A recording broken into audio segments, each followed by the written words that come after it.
Shalom.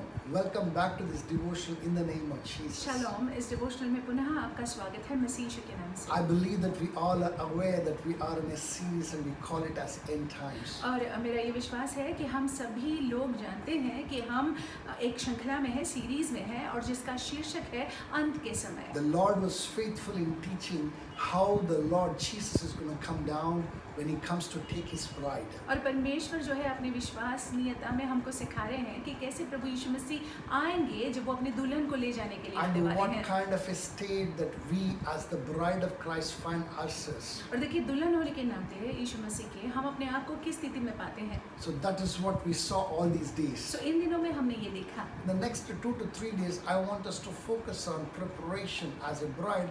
We need to prepare, and we're going to focus on the preparation of the bride. अगले 3 दिन जो है हम देखने वाले हैं कि कैसे दुल्हन होने के नाते हमको ज़रूरी है कि हम अपने आप को तैयार करके रखें। I want us to open our Bibles to Revelation chapter 19 verse 7. प्रकाशित वाक्य की किताब में देखेंगे 19वां अध्याय और 7वां वाक्य। I was most impressed by the B part of this particular verse. और ये 7वें वाक्य का भाग जो है इससे मैं बहुत ज़्यादा प्रभावित हुआ। Nevertheless, I want us to look at the entire verse. हम पूरे वाक्य को पढ़ेंगे। It says, "Let us be glad and rejoice and give him glory, for the marriage of the Lamb has come, and his wife has made herself ready." आओ हम आनंदित और मग्न हो और उसकी स्तुति करें क्योंकि मेंढे का ब्याह आ पहुंचा और उसकी पत्नी ने अपने आप को तैयार कर लिया है। I want to make you understand one simple thing. आप ये बात को समझ लीजिएगा। The bride of Christ is a prepared bride. और देखिए यीशु मसीह की जो दुल्हन है वो तैयार है। Not just any and anybody. कोई भी जो है उनकी दुल्हन नहीं हो सकती। When you talk about the preparation, we do not understand the depth that is involved in preparation. जब हम तैयारी के बारे में बात करते हैं तो हम समझते नहीं है कि तैयारी में कितनी गहराई की बातें छिपी हुई हैं। How to prepare ourselves, we have no clue. कैसे हमने अपने आप को तैयार करके रखना है हमको कोई अंदेशा नहीं है। I believe that the Lord wants to talk to us in a very deep and a very strong manner. मेरा विश्वास ये है कि परमेश्वर गहराई से और बहुत ही ठोस रीति से हमसे बात करना चाहते हैं। Especially through our Oriental marriage illustration. और विशेष रूप से ये ओरिएंटल ब्याह का प्रसंग जैसे होता है वहाँ से सीखते हैं। And even as we learn it, और जैसे हम सीखते हैं understand it, समझते हैं that we too shall prepare ourselves just the way that the brides of those days prepared themselves. हम भी अपने आप को तैयार करके रखेंगे जैसे उन दिनों में दुल्हनों ने अपने आप को तैयार किया था। My brothers and my sisters, मेरे भाई और मेरी बहनों, during the days of Jesus Christ, यीशु मसीह के दिनों में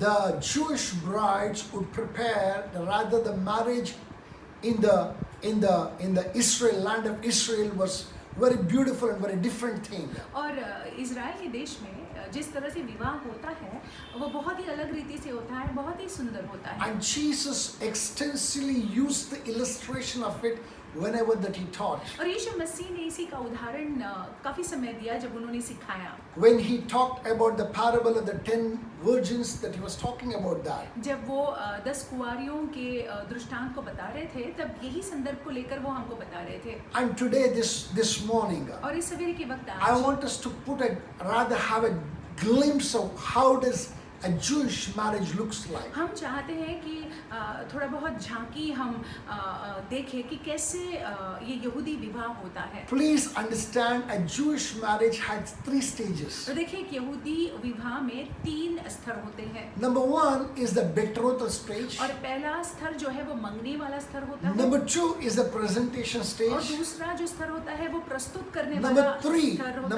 है। is the festive stage. और तीसरी बात जो है उल्लास मनाने का समय होता है। My brothers and my sisters, whenever a marriage took place, the bride was not decided by the groom, but it was the parents of the bride, parents of the groom decided who the bride is going to be. और देखिए ये विवाहों में दूल्हा जो है अपनी दुल्हन को नहीं चुनता था, लेकिन दूल्हा के माता पिता जो है या लड़के के माता पिता जो है वो दुल्हन को चुनते थे। It is so very common to us here in India. Bharat देश में ये बात दिखाई पड़ती है। Nowadays, this love marriage has become very prominent, आजकल जो है प्रेम विवाह बहुत ज्यादा हो गया है, which has its advantages and it is very good for that matter. जिसके एडवांटेजेस हैं, अच्छी बातें हैं और अच्छा है। But in the Oriental times, लेकिन उन दिनों में, उन rather समय in में, the olden times, पुराने समयों में, especially during the times of Jesus wishes Christ, रूप से यीशु मसीह के समय में, it is the groom's father who would decide the bride for his son. और देखिए वो लड़के का पिता या दूल्हा, उसका पिता जो है उसके लिए दुल्हन को ले आते। It is not the bridegroom.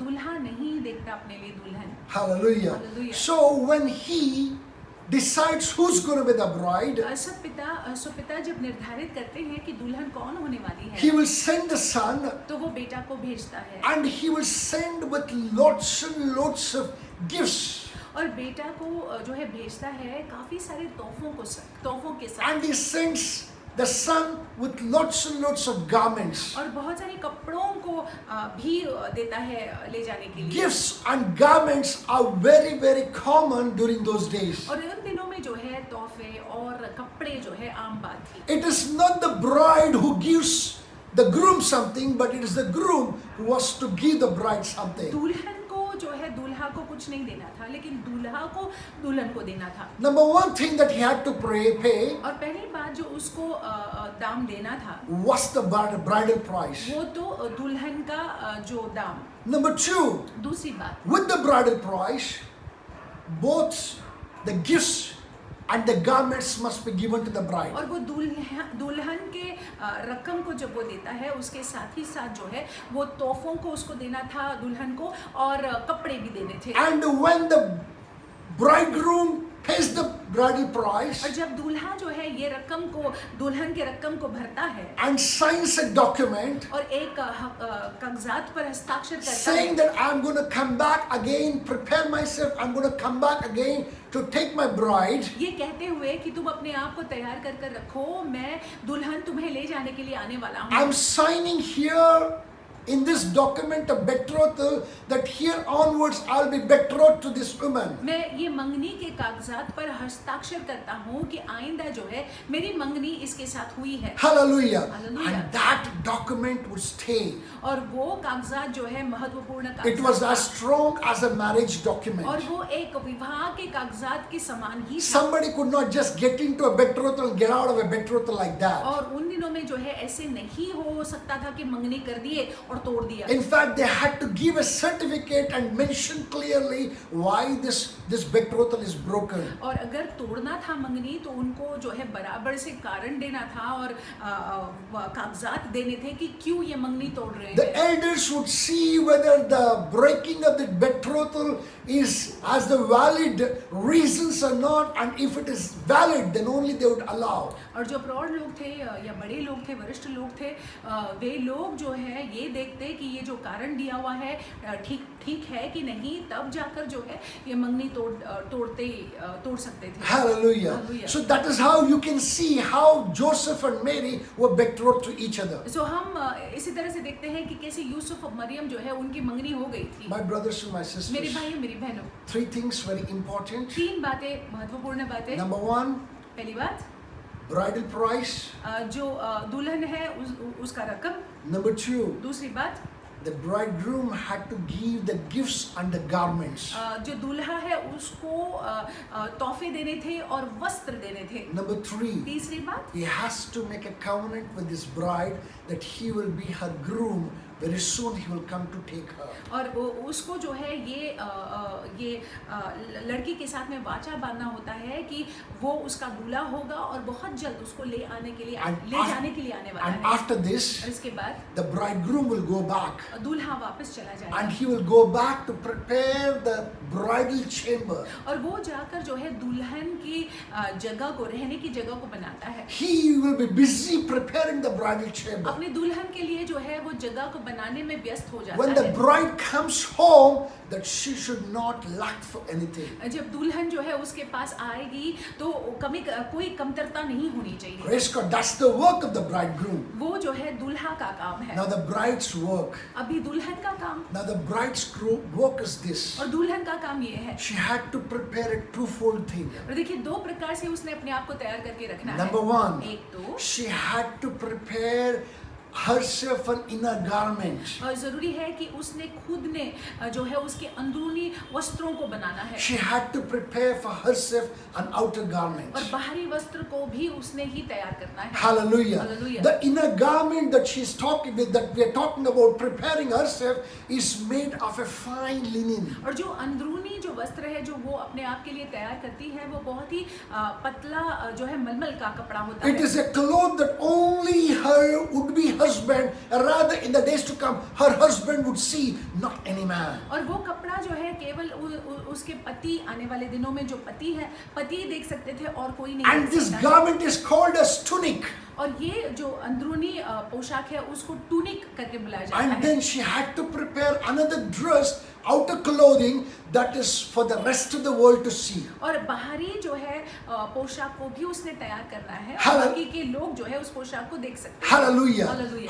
And this outer garment, और ये जो बाहरी पोशाक उसने she पहना हुआ will है use all the gems, all the diamonds, all the rubies, all the best of the stones that were given, she will use on a gown and prepare that garment. और उसके बाहरी वस्त्र पर जो है वो सारे मोतियों को, सारे पत्थरों को जो है जड़ेगी, वो सारे पत्थरों का उपयोग कर जो है उसको सुंदर बनाएगी। She had to prepare, she had to beautify the outer garment वो बाहरी जो पोशाक था, कपड़ा था, उसको सुंदर रीति से बनाना था until the coming of the bridegroom. जब तक कि उसका दूल्हा न आए। The bride is busy preparing herself for the coming of the वो bridegroom. दुल्हन जो है अपने आप को व्यस्त रखती है वो दूल्हा के आगमन के लिए। Preparing a twofold garment. दो प्रकार से अपने वस्त्र को तैयार करती है। Inner garment, which is called tunic, अंदरूनी वस्त्र जिसको ट्यूनिक कहा जाता the है outer garment, which is called toga. और बाहरी वस्त्र जिसको टोगा बुलाया जाता My है। brothers and my sisters, मेरे भाइयों मेरी बहनों, after listening to this particular illustration, और इस संदर्भ को सुनने के बाद can you picture a certain thing in your mind? क्या अपने मन में आपका कोई चित्र बनता है? Do you understand what the Lord Jesus has done for us? क्या आप इस बात को समझ पा रहे हैं कि प्रभु यीशु मसीह ने हमारे लिए क्या किया है? Remember, He has paid the bridal price. आप याद रखिएगा, याद कीजिएगा कि उन्होंने जो है दुल्हन के उस दाम को भरा हुआ है। Number one, bridal price. अब पहले तो दुल्हन के दाम को उन्होंने What चुका is the दिया है। bridal price that He has paid? और क्या दुल्हन के दाम को उन्होंने The चुकाया हुआ bridal है? price is His own blood on the cross of Calvary shed for you and me. और कलवरी क्रूस पर अपना खुद का लहू बहाकर उन्होंने उस दुल्हन के रकम को भर दिया You है। have been purchased. I have been purchased. हमको और आपको जो है उन्होंने खरीदा हुआ A है price has been paid. और दाम जो है चुकता किया है Number उन्होंने। two, दूसरी बात, when He ascended high, जब उनका स्वर्ग आरोहण हुआ the word of God says He gave gifts unto men. तो वचन में लिखा हुआ है कि उन्होंने जो है उन्होंने लोगों को जो है तोहफे दिए, वरदाने दी। Not only gifts He gave, सिर्फ तोहफे और वरदाने नहीं, also He gave the garment. उन्होंने वस्त्र भी दिया। Hallelujah. Hallelujah. Hallelujah. Hallelujah. And the garment is nothing else but the garment of righteousness. His righteousness. और उनकी धार्मिकता का वस्त्र उन्होंने हम पर उड़ाया है। Praise God. परमेश्वर की We धार्मिकता। have His gifts and we have His garment. और उन्होंने हमको तोहफे भी दी है और उन्होंने हमको वस्त्र भी दिया हुआ है। Each man He's been bestowed upon himself a gift. और हर एक को जो है उन्होंने वो वरदान तोहफे दिए हैं। To each one of us the garment of His righteousness is given to और us. हम हर एक को जो है उनके धार्मिकता का वस्त्र दिया हुआ है। Hallelujah. हालेलुया। Number three, तीसरी बात, that He has signed a covenant. और उन्होंने हमारे साथ में वाचा बांधा है। He has made a covenant. हमारे साथ में वाचा बांधा This है। is an everlasting ये covenant. अनंतकालीन वाचा है। This is a covenant that supersedes the covenant that God made under the law of Moses. और देखिए ये वाचा जो है उस वाचा से बढ़कर है, वो न्याय वाली वाचा नहीं है ये This is the eternal covenant अनंतकालीन वाचा है that He has made concerning you and जो concerning यीशु me. मसीह ने मेरे और आपके साथ में किया। Now your work is आपका काम है to prepare yourself in twofold. दो प्रकार से आप अपने आप को तैयार Rather, कीजिएगा। our work is to prepare in twofold. हमने अपने आप को दो प्रकार से तैयार करना है। Prepare the inner tunic, अंदरूनी टूनिक को तैयार करना है prepare the external toga. और बाहरी टोगा को तैयार करना है। Tunic is all about you aligning your life to the teachings of Jesus और Christ. ट्यूनिक और कुछ नहीं है लेकिन आप और मैं अपने आप को यीशु के शिक्षण के अनुसार लगाते हैं। You have to bring yourself under the statutes of God Almighty. जरूरी है कि हम और आप जो है परमेश्वर के सिद्धांतों परमेश्वर की बातों के अनुसार अपने आप को You लाएं। have to develop the fruit of the Holy Spirit. पवित्र आत्मा का फल जो है हमारे अंदर दिखाई पड़े। And that fruit of the Holy Spirit can come only through the help of the Holy Spirit. और वो पवित्र आत्मा का फल जो है पवित्र आत्मा के द्वारा ही जरिए ही आ सकता है। I'm telling you this tunic that you're preparing, और ये जो आप टूनिक तैयार कर रहे हैं not any man but God and your maker and also Jesus Christ alone can see. केवल कोई मनुष्य उसको नहीं देखता है, केवल परमेश्वर पिता परमेश्वर और यीशु देखते हैं। How much you have prepared yourself, how much I'm prepared yourself, only He can see. अंदरूनी रूप से हम कितने अपने आप को तैयार कर रहे हैं केवल वही देख सकते हैं। Hallelujah. Hallelujah. Number 2, you and I are called to prepare the toga. और देखिए हमको और आपको बुलाया गया है दूसरी बात कि हम टोगा को तैयार करें। That means to say you have a gift, I have a gift, each one of us have a gift.